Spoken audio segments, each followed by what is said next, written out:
Hello and welcome back to World 360.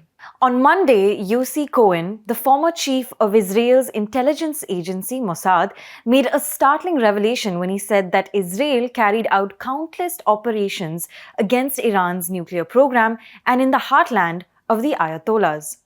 Without going into too many details, I can tell you the Mossad had many successes in the fight against Iran's nuclear program. We operated around the world and on Iranian soil itself in the very heartland of the ayatollahs, he had said at an event in Switzerland on Monday.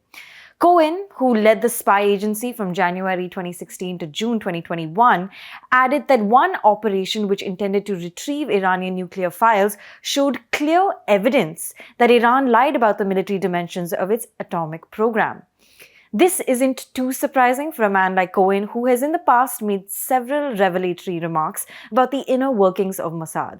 For example, last June, just a week after he retired as the head of the spy agency, he hinted at Israeli involvement in the destruction of Iran's nuclear facility at Natanz and the assassination of a nuclear scientist. Cohen has also reportedly revealed state secrets to a flight attendant with whom he was having an affair, as well as to her then husband. The former husband of the flight attendant told media last December that Cohen was a blabbermouth. Cohen's remarks last year even prompted two former intelligence corps colonels to file a legal complaint against him, alleging he caused real damage to national security by divulging military secrets in a 2021 interview. But Israel's High Court of Justice rejected the petition earlier this month. Today, the implications of Cohen's remarks are actually very different. For one, the US, along with France, Germany, and the UK, have been trying to revive the 2015 Iran nuclear deal, or the JCPOA, since Trump abandoned it.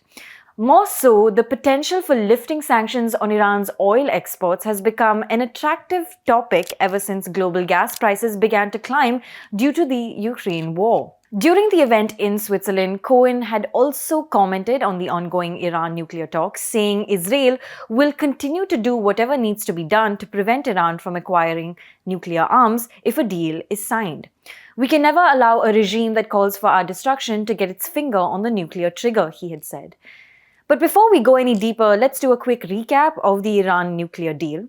Now, the Iran nuclear deal, or the Joint Comprehensive Plan of Action, the JCPOA, came about in 2015 and was preceded by years of tension between Iran and the international community over fears that the former was trying to develop a nuclear weapon. The JCPOA came into effect in January 2016, but in 2018, the Trump administration withdrew from it. Since November last year, the Biden administration has been trying to revive this deal, but it's been a bumpy road. Iran still isn't happy about the assassination of Iranian officer General Qasem Soleimani, who was killed by a US airstrike back in January 2020. In January this year, while marking the second anniversary of Soleimani's assassination, Iran's foreign ministry said that the White House is still responsible for the act and should take action against Trump and his then Secretary of State Mike Pompeo, who authorized the strike. Iran has been sanctioned by the US since November 2018, and its oil exports have taken a hit as a result.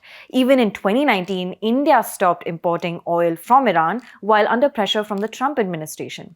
But given the geopolitical shifts caused by the Ukraine war, there are questions as to whether a nuclear deal will be balanced against Iran gaining full readmittance into the global crude market and helping alleviate the global energy crisis.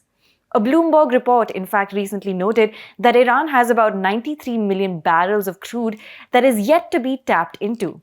If a deal is reached, it is possible that the US will lift its sanctions and Iranian crude could re-enter the market. Now, before we conclude, here's the latest on the Iran nuclear deal. The European Union proposed a text to finalize the diplomatic efforts to restore the 2015 nuclear deal on August 8th this year, and Iran responded to it on August 15th. EU Foreign Policy Chief Joseph Borrell, who acts as coordinator of the nuclear talks, had described Iran's response as reasonable. The US responded to the agreement on August 24th through the EU, and some technicalities still remain, but the final text of the deal is expected in just a few weeks. But tensions between Israel and Iran have cast a shadow over these talks.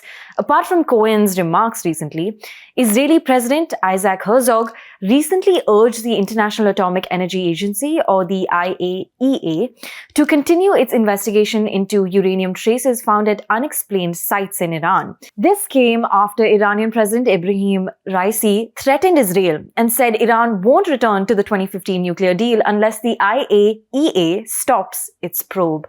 Thank you so much for watching. This is Pia Krishnankutty for The Print. Do subscribe to The Print and follow us on social media.